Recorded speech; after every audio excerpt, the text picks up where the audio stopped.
Hi, you're listening to Scribble Talk Teaching, a podcast for bid and proposal professionals. My name is Bhaskar Sundaram, and I'll be sitting down with our industry leaders and rising stars to deep dive into the topics that business winning professionals like you can use to help grow your skills and your business.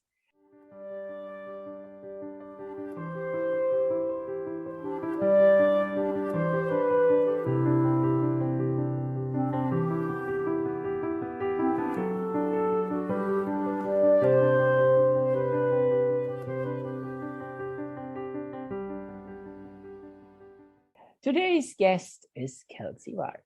Kelsie is a proposal development professional and with an extensive experience in proposal writing and management, specializing in compliance assurance. Before becoming a full-time proposal manager, Kelsie worked at DIA as a contractor at the National Media Exploitation Center, NMEC. At NMEC, she managed the Reporting and the Dissemination Office, as well as serving as Assistant PM and practice hands-on management approaches with Media Exploitation Services, developing successful training programs and managing government reporting and production development. Prior to joining DIA, Kelsie spent 6 years as an Arabic linguist and signals intelligence analyst for the US Army. In her free time, she maintains a 10-acre farm in rural Virginia, including horses, chickens, dogs, cats, and a variety of reptiles. I think your farm looks like much more of an interesting topic, Kelsie. But for today, let's focus on the importance of tailoring boilerplate and recognizing that reuse is not a finished content. Welcome, Kelsie, to Scribble Talk Teaching. Thank you so much for having me. I'm happy to be here.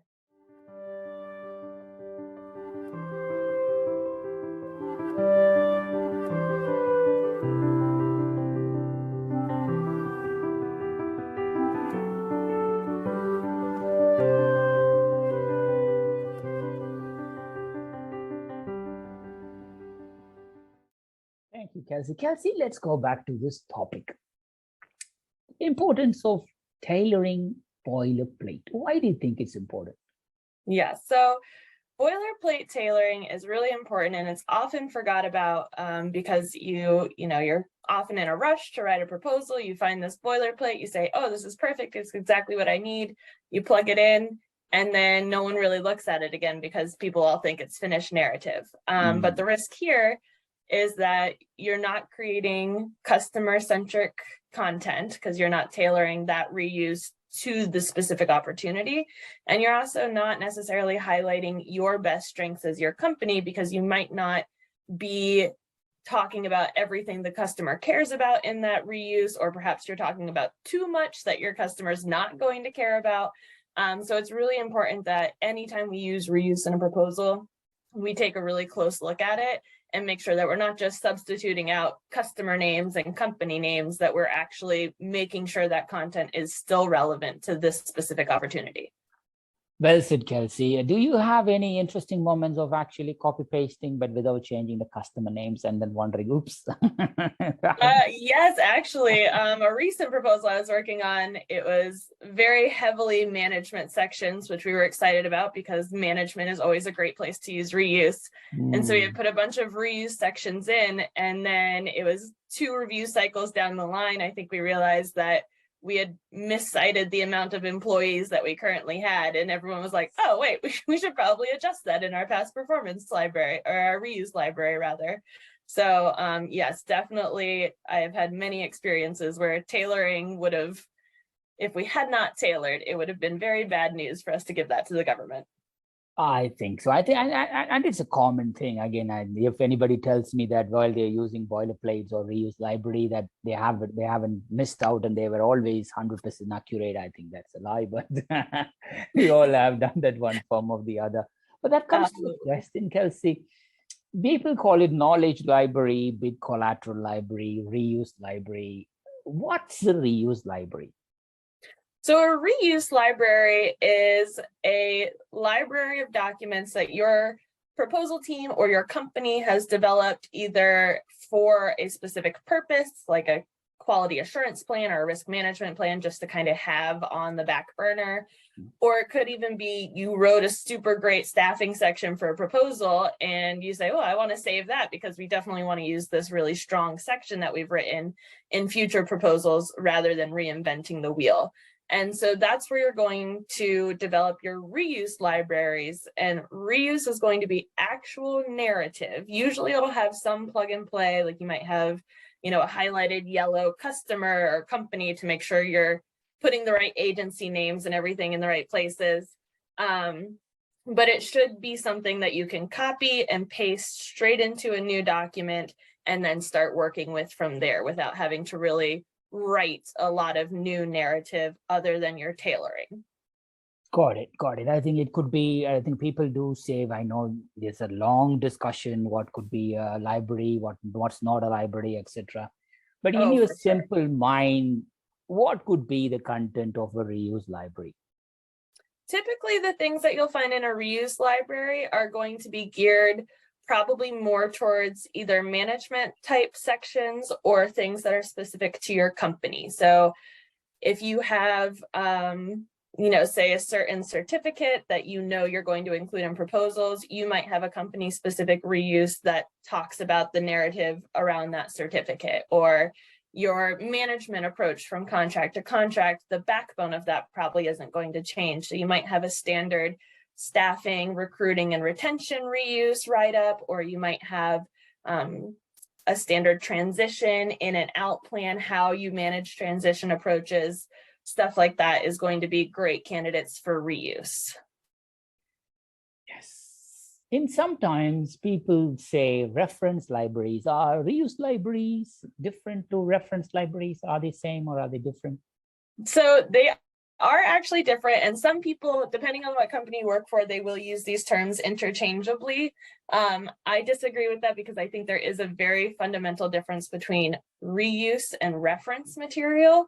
So like I said earlier, with the reuse being able to just go straight into the document, I think of reference libraries more as anything that's not necessarily ready to go paste into a document, but it can be used to develop new narrative based on that references. So that might include if you have technical approach diagrams from previous architecture, if you're working on a data architecture, you might not have all the narrative pertinent to this customer, but you do know what your backbone of that approach is going to look like.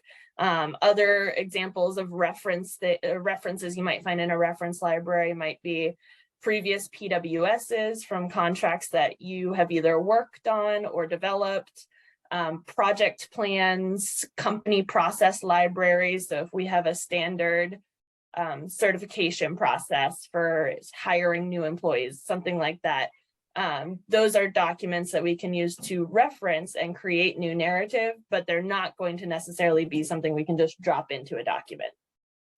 Interesting. Again, this is the first time I've heard the term reference libraries because normally library is something that you just plunder it and you just go and fill as much space as possible and then realize, okay, now what does the customer say? And right. And then we just go and write and something relevant to them as we discussed earlier, or at least change the name of the customer. They feel that we have something. So that's an interesting way of putting it. But just moving on, again, when we are tailoring reuse, for example, whether it's reference library or a reuse library or something, what do you think are some of the pointers or considerations that we need to do? What do we need to look for in RFPs for tailoring reuse? Absolutely. So one of the most important things to remember is that every RFP you get is not going to be identical to another RFP unless it's, maybe a recompete. It might be super similar, but that is something to keep in the back of your mind, because even if you have great reuse about a staffing section and all of your recruiting and retention approaches, if you don't talk about specific key personnel requirements that are in this RFP, now our reuse is no longer really applicable necessarily to this contract. So every section of the RFP kind of has different things you want to look for when you're tailoring reuse. So management sections, it's going to mostly be, you want to focus on staffing requirements. If they have specific key personnel, like I said, or if they have certifications or clearances that are required. Those are things that we want to make sure are tailored into our reuse, as well as location-specific requirements. If they require remote personnel versus on-site personnel, those are things you want to make sure that you're tailoring and identifying as requirements in that RFP. Another example would be if you're writing to a transition section. Are there incumbents? Is this a new opportunity? That's going to change how you develop your transition approach, whether we need to do knowledge transfer or if we need to stand up a new opportunity. It also takes into account if there's specific deliverables that we need to talk about in transition, a specific timeline that the government has or the customer has given us, as well as any weekly transition meetings that might be required, et cetera, stuff like that. So those are the types of things that even if you have a stellar reuse section on transition, if we say we're going to transition in 60 days, and there's a customer requirement in the RFP that wants us done in 30 days, now we're no longer compliant. So that's just one of the examples of why it's really important to make sure you're always doing a deep read of those requirements versus the reuse that you already have.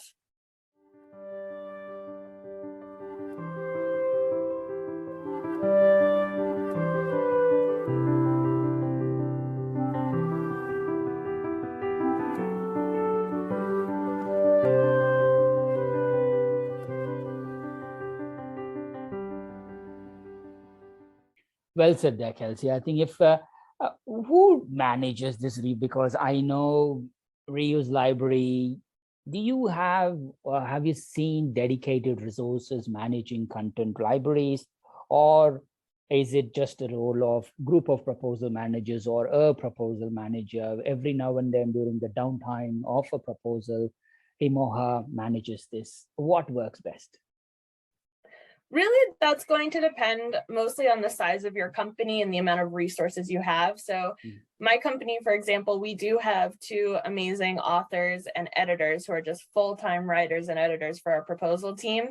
And they actually are the ones that are, for a majority, maintain and make sure that reuse library is up to date and accurate, and adding additional content if we develop, a new section that we say we will want to use in the future for reuse. They're the ones that go through and edit that and set it up so it can be used to be tailored in future opportunities. But it could just be a matter of, if you have a small company, if you write a great proposal and you win an award, you might want to scope through that proposal submission and find all of the great sections that you would be able to use in a future proposal and just start developing your reuse library off that.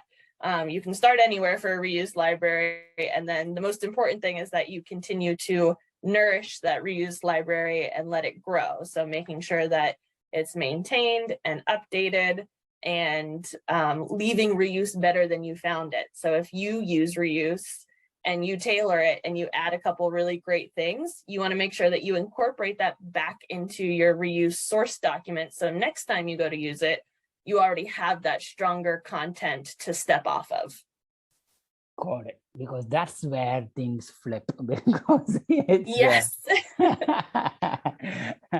How do you think teams can protect themselves from the multiple versions? And obviously, managing content library, managing reuse library is an overhead. I mean, like, hey, instead of spending time on that, if you spend time on writing some bids, live bids, that's helps us to generate revenue. Working time on doing these reuse libraries, it's actually overhead time, or is not actually productive revenue generating activity. Some way or the other, we just need to strike a balance.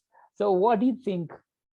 What advice do you have for people who don't actually have a person or time to manage reuse libraries, and they just go back to back and back? Where do you think they can squeeze in updating these reuse libraries? Sure, yeah, no, absolutely. That's a great question. And my only disagreement with your statement about it not being, or being overhead work, is that the way I like to look at it is, even if you're spending overhead work on developing good reuse content now, that's saving you B&D dollars down the road, where now next time you have that content in a proposal, you're not having to spend 5 hours reinventing the wheel because you already spent that time. So it's not so much, I wouldn't look at it as spending overhead time on it as spending your future B&D hours on developing good content that you won't have to spend time on later. And I think the most important thing is, like you said, sometimes we're going back to back to back. I think the most important thing is for everyone to have one system of record, whatever works best for you, whether that's a Google Drive for your company or a SharePoint site or Dropbox, whatever works best for your team. But making sure you set up that process early and that everyone knows and understands the process. And that's going to be the most important thing in getting team cohesiveness on managing that reuse. And then even if it's just you, say I'm working a proposal team by myself, I'm going to figure out what works best for me, and I'm going to develop my own reuse library based on that. So it's really just a matter of finding what works best for you and your team, but always thinking of reuse development not as time wasted necessarily on content you might not use, but think of it as time spent forward on not having to develop content in the future. Well said there, Kelsie. I deliberately statement. I know you will debunk me very quickly, but I just sorry. No. I think it's because that's always a pushback that we get. You know what? Okay, I'm going to spend 2 days of my time, especially companies now tightly manage their resources, and if you are doing timesheets or stuff, and if you allocate yourself, and if you're not actually adding your time into a respective bid or a proposal, and if you allocate yourself as this general code that allocated to business development activity, you can't just prolong that for long, because it's better you get allocated to certain codes. And I've seen companies, or because of the top-down process, the good work of spending time on reuse libraries get stuck, because it's like, hey, I can't keep you in this. We have to just find a way to make it work. But that's well said. I mean, like, that's very, very important.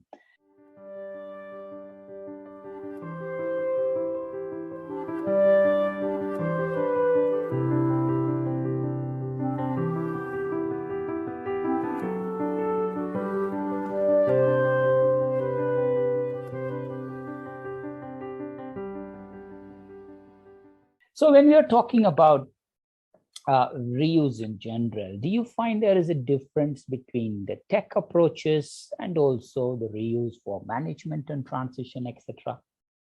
Yes, absolutely. So the main difference between management and tech approach reuse is that your management and transition are probably going to be a little bit more company specific, as in these are our staffing processes. Here's how we recruit. These are our retention programs. So that's going to be a little bit easier for you to have some standard language to work around. Whereas your tech approaches, we might develop, a data architecture for one company over here, according to those really specific PWS requirements. But then we might have another data architecture contract from a different customer that has completely different PWS requirements. So in that case, we're not going to have a nice, pretty concise reuse that we can just pull off of one proposal and drop onto another, because we'd basically be rewriting all the requirements anyway. So that's where those reference libraries come in handy, because even if you don't have the specific narrative, you can go back to your reference library and say, okay, well, how did we perform this work on this contract? And now how can we take those work performance approaches and develop it into language that this other customer will care about? Well said there, Kelsie. Kelsie, do you find people creating site maps or some sort of references so that they know these are the reuse or reference libraries and this is where it gets placed, or it's just a folder dump? Definitely, I would advise always against folder dumps, because folder dumps stress me out personally. So what my company does is actually really great, and I've seen it on other companies as well, is we'll have a SharePoint site that basically just contains all of our proposal information, and anyone in the company can go to that site and see where our reuse library is, any graphics reuse, reference reuse, certification. So keeping it all in one place and then being able to point that one place out to the greater company is definitely the easiest way to do it. And then also making sure that there's a little bit of control within that you don't just have everyone from the company throwing things willy-nilly into your reuse library. So definitely making it open and available for people to use, but keeping restrictions on who can edit or who can add, or at least a process for there to be a little bit of a quality assurance if someone wants to add a new document or a new reuse to the library. It goes through a stage of review before getting added, so we're not just throwing a million transition approaches into a folder and then 10 years down the road we have no idea which transition approach is actually the one we want to use. So I think that's very important. That's very important. Again, that's where it gets, on the one end we have all these good intentions, we start to build it, and then if someone leaves or if the person who's driving it loses the sponsorships or funding, then it just becomes just another folder. Some way or the other, we just need to keep it interesting, keep this as an enticing process. Give people incentive to take good care of their reuse libraries. Yes, that's so true. Incentive, that's the word. So again, it nice of comes into what, don't just add a document and then forget about the document. Again, these are living documents, and updating, reviewing it, consistency is the right thing to do. We did touch that just a few minutes ago, Kelsie. From your opinion, working for the industry, working for government contracting, being a consultant, doing this, what do you think companies should do on keeping it as a living document and continually updating, reviewing between proposals? Sure, absolutely. So yeah, like you said, the fact that they're a living document is one of the most important things about your reuse, because the more you continue to develop that reuse content, the more relevant it's going to be the next time you have to use it. So my rule of thumb is anytime I use reuse, I want to make sure that if I've added anything or captured any additional developed content during the span of that proposal, I go back and revisit my reuse source to see if any of that stuff is really good and should be captured for next time. The other important flip card of that is if you have a lot of reuse that you're not using regularly, like say you have a really specific risk management plan that you wrote one time and then you haven't really had to use it again, and now it's been 5 months and you need to use your risk management plan again, but you haven't looked at it, you don't know if there's been changes within your company of how you guys manage risk, or if there's a new process library that you need to reference.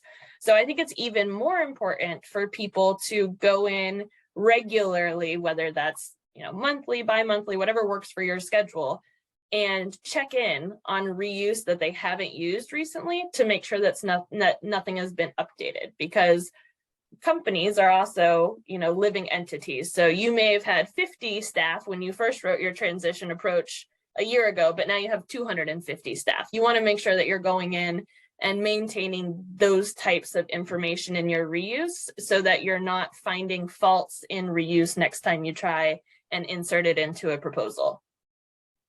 Nice, Kelsie. How do you determine this is a good content and this is not a good content? I mean, do you use the evaluation scores that you receive from using this content and then go back and then update it and make it as a good content, redo the content? Because considering evaluation scores tend to be very subjective. From my experience, if you try the same collateral in 5 different proposals, you're not going to get 4, 4, 4, 4. You're going to get 3, 5, 2, 4.5.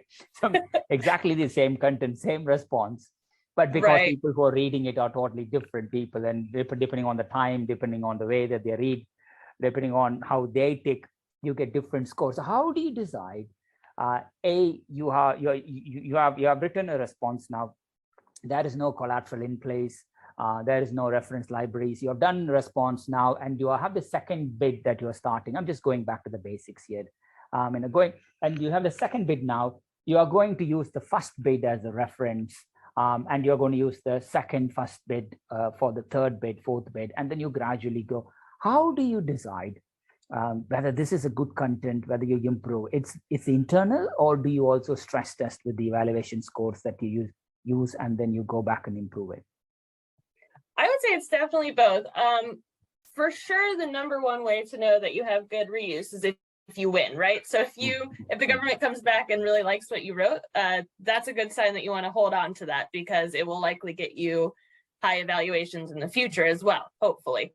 But internally as well, like you said, if you develop an approach and it goes through 3 proposals, everyone loves it, you're still getting wins, and then suddenly, it goes through a red review and it completely gets torn apart because someone with new insight from your company is reading it for the first time, then you might be like, oh, well, that's actually a couple of really good points. We do want to update our source material to incorporate this internal feedback that has made our reuse stronger. And that, ties back into always making sure that you leave reuse better than you found it, right? So if you get a killer review that just tears apart your reuse, but in the end it makes it better, you want to make sure that that's now your new source document, because you have even stronger content to put forward in your future proposals. And if the first one won, that the stronger developed content is also probably going to get you some wins.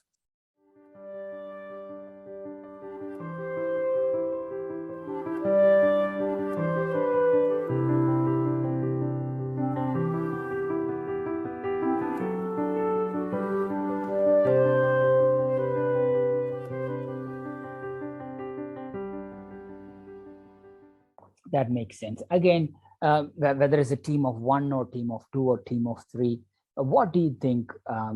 People talk about lessons learned at various levels. How do you think we can connect lessons learned review or a kickoff meeting to the reuse libraries? That's a really good question. So I would say the best thing that you can do as far as lessons learned is if, on the other hand, we talked about the excitement of winning proposals with good reuse, but if you lose a proposal with reuse, you might want to have a lessons learned, and hopefully the customer has provided you some evaluation feedback or something specific that you can use to go back and compare to your reuse and see where you might have missed the mark and what you might need to add or develop in that reuse content to make it stronger.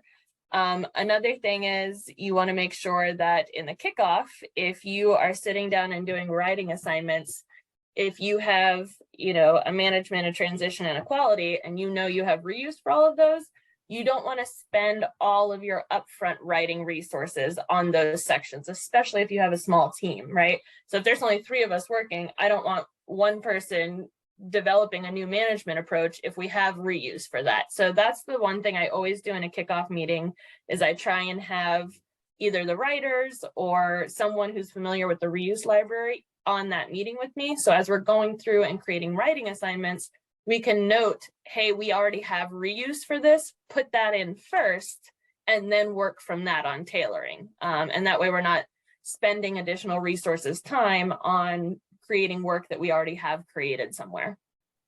Well said there, well said there. Do you find, is it the process, or is it the people, or is it the technology? What is the main bottleneck or a stumble block for this whole boilerplate? I know people point at each thing, I don't have a tool, or they expect everything from the tool to do it. I have a process, but the process is outdated.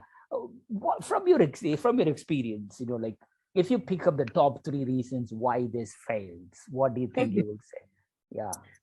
Honestly, I think it really root cause has to do with people. Everyone's always going to run across technology issues, or sharing issues. Maybe your SharePoint site isn't letting your teammates cooperate. We all have our SharePoint horror stories.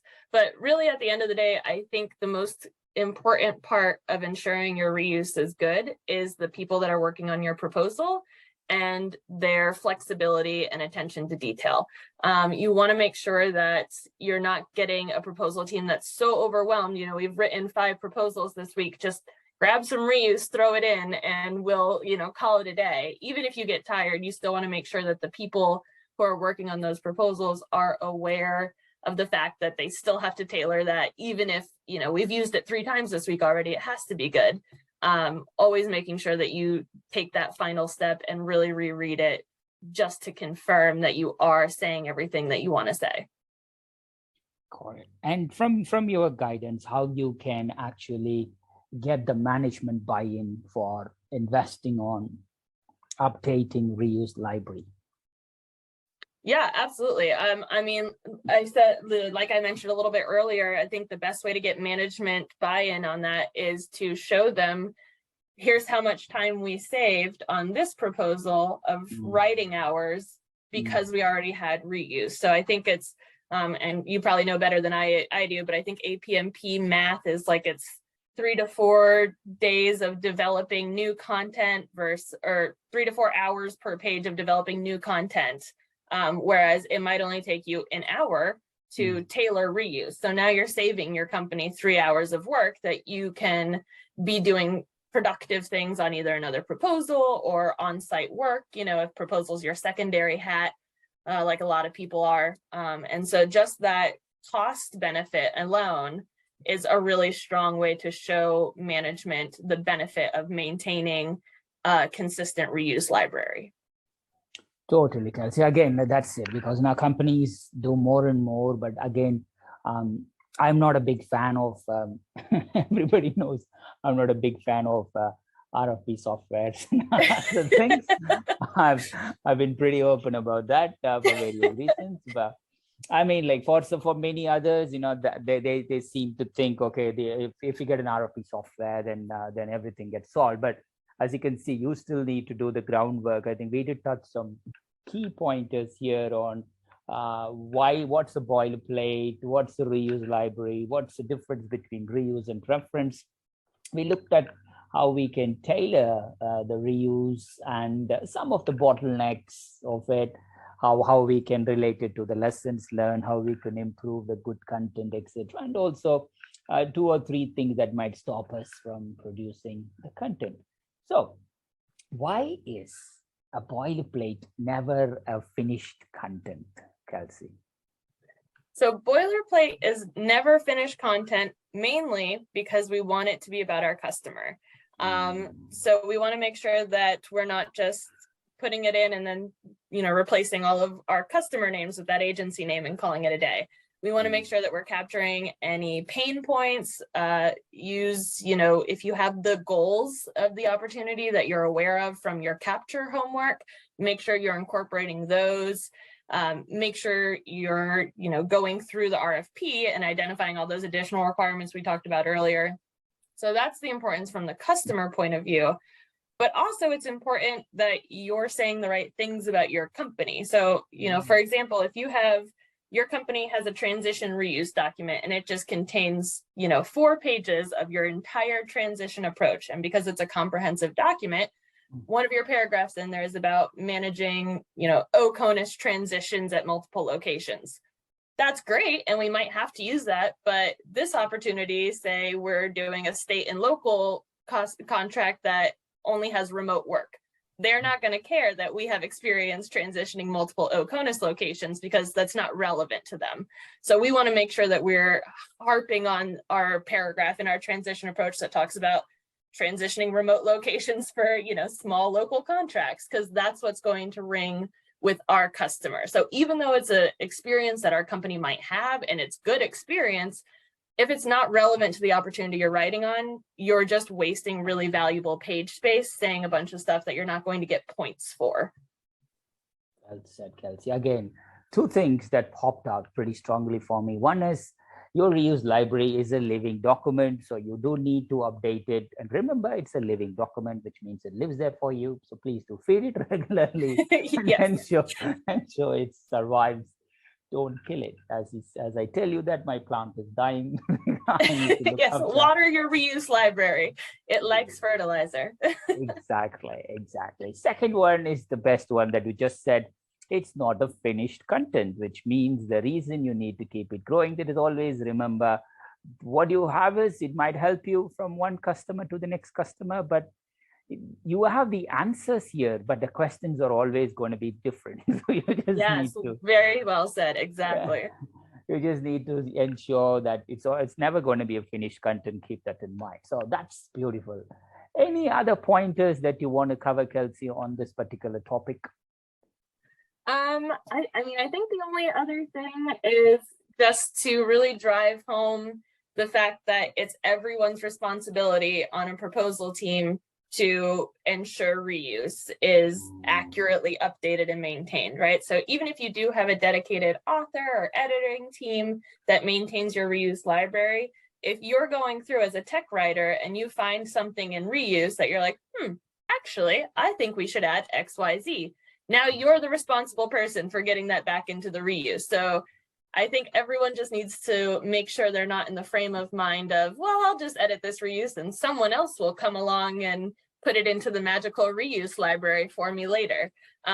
So making sure that everyone takes personal responsibility when they choose to use reuse, that not only are they tailoring it, but they're also ensuring that they are the ones updating that reuse library or coordinating the updates to that reuse library with the appropriate point of contact for your organization.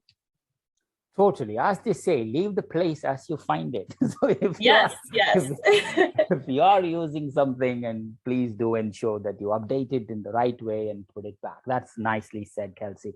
Kelsie, we can talk in length about it, but you answered some beautiful pointers here. Again, it just reminds people what they could do with this important pointers. It's a living document. It's never a finished document. Give them incentives to keep it going. At the same time, tie it up with evaluation. You know what good looks like. Test it out with your customers. If you win, that's a good sign. Yes. Use your red team also to test it. Sometimes you get a different perspective or a new perspective, because evaluators will only be seeing it from procurement side, whereas your red team people might tell you on something that might not be covered there. So incorporate all those things, keep it going, add the fertilizer, and you wrap it up. Thank you, Kelsie. It's been an amazing talk, and there is a lot more to cover, but let's call it as a part 1 to our conversation. And awesome. We will come back very soon. So wish you, your family, all the good health and happiness, Kelsie. Thank you for sharing, and I will speak to you very soon. Thanks for joining Scribble Talk. Thank you so much. Thanks for having me. To our listeners, thank you so much for tuning in. Please visit batchyscribble.com/podcast to listen to this episode and check out any of our other previously recorded episodes. If you've enjoyed today's interview, don't forget to subscribe, review, and share the Scribble Talk podcast. We hope you'll check out our next episode where we interview another industry expert and special guest. Until then, it's Ashley Kays, Bhaskar Sundram, signing off.